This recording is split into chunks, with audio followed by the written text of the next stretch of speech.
Halo, assalamualaikum warahmatullahi wabarakatuh. Selamat datang teman-teman di YouTube channel aku, Wenda Alifulo. Buat kamu yang baru datang di YouTube channel ini, jangan lupa subscribe dan bagikan video manapun yang kamu anggap positif, sehingga orang-orang di sekitar kamu mendapatkan manfaatnya. Perkenalkan, nama aku Wenda Alifulo, dan kita ada di sini untuk belajar.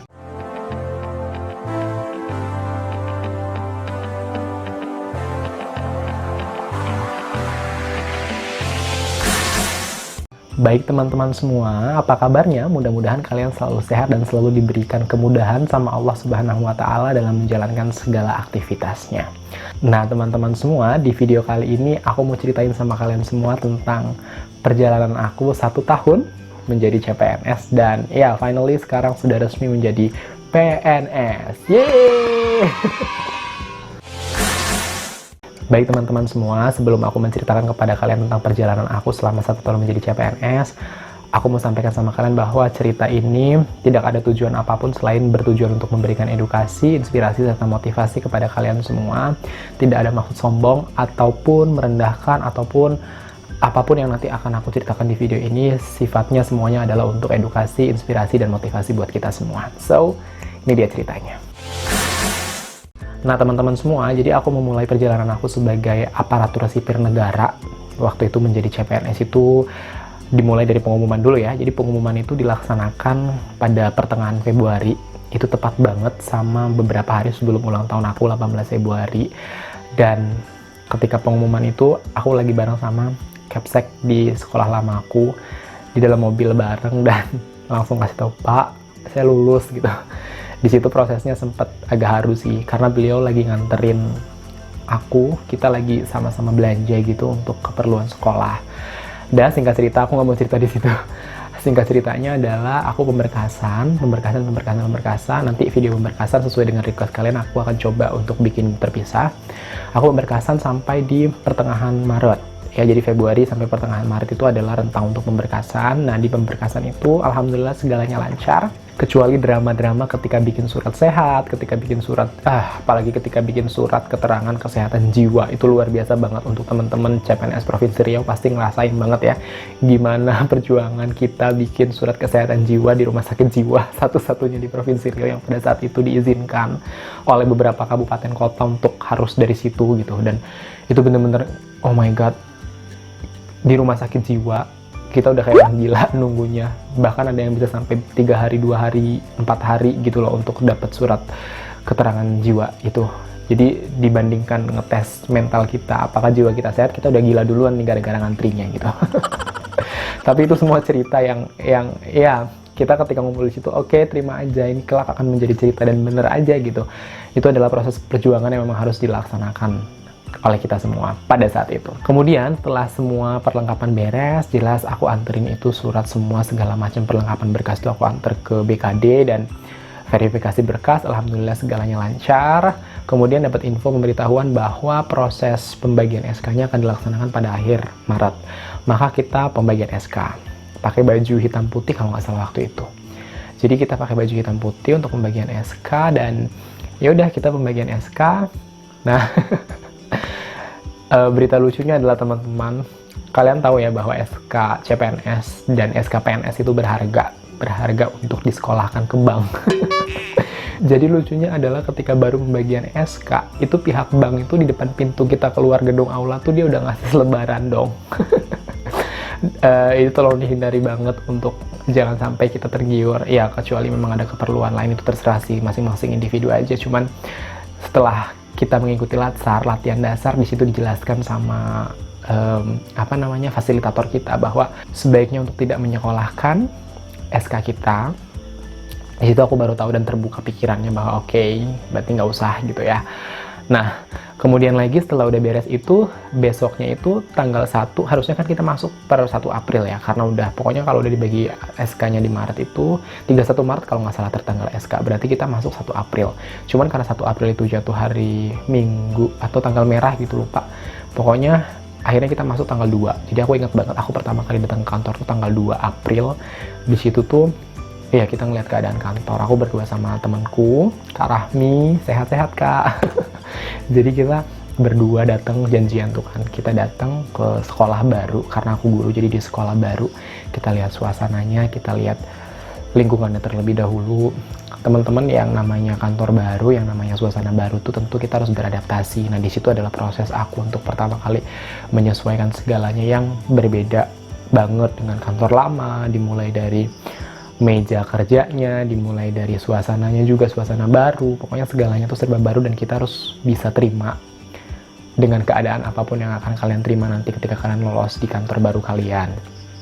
Berikutnya adalah karena itu di bulan April, untuk teman-teman yang guru tahu ya, yang nggak guru juga pasti tahu bahwa April itu udah hampir habis itu semester gitu. Jadi kita masuk itu nggak dapet jadwal ngajar tetap, tapi aku diperbantukan untuk masuk ke kelas 3 ya. Di kelas 3 itu mereka kan udah hampir UN, jadi aku diperbantukan untuk kayak sharing-sharing aja, kemudian motivasi mereka yang kayak gitu-gitu doang, jadi nggak dapet jam tetap. Tapi teman aku ada di sekolah tertentu yang langsung dapet jam mengajar gitu, tapi aku sama Kak Rahmi ini kita nggak dapet jam mengajar dulu, jadi bener-bener hari-harinya tuh dihabiskan untuk bantu-bantu administrasi, bantu-bantu kelas 3-nya itu, memotivasi mereka yang kayak gitu-gitu doang.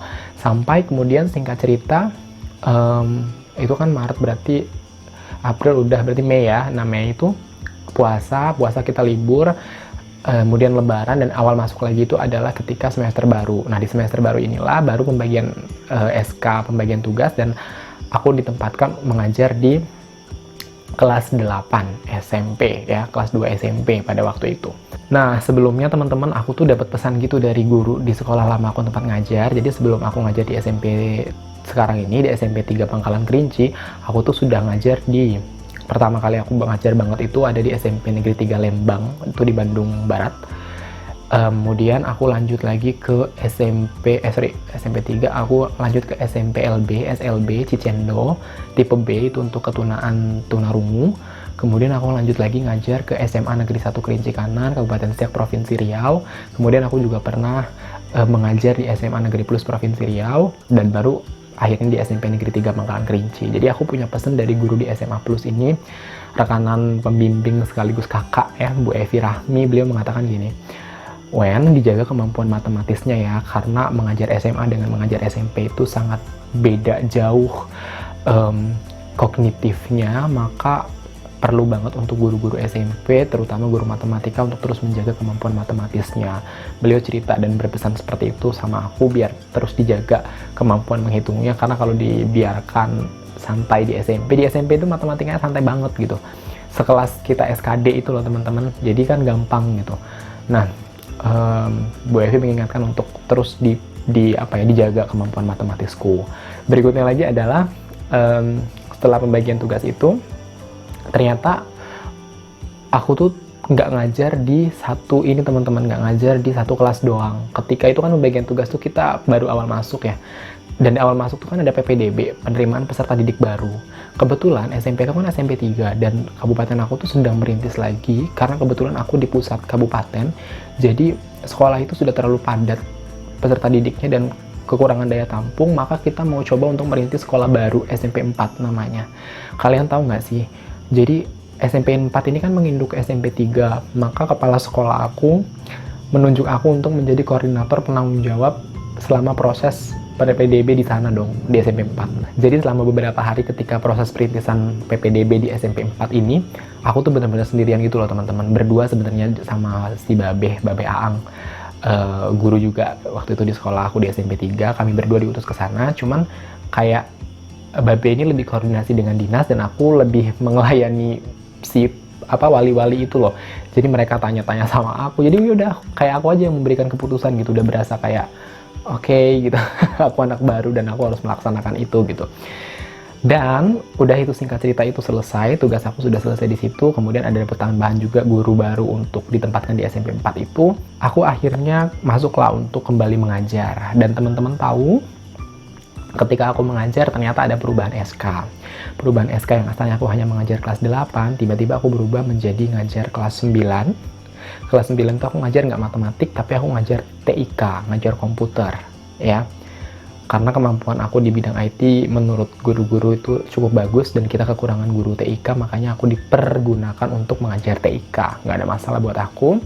Kemudian aku ngajar juga di kelas 8, tetap dapat juga jadwal ngajar di kelas 8, dan ternyata di kelas 8 ini misah dari sekolah utama teman-teman. Gara-gara di kelas 8 ini kita kekurangan rombel di sekolah induknya, akhirnya kita punya gedung gitu loh teman-teman, punya kampus lagi yang sekitar jaraknya 200 atau 300 meter.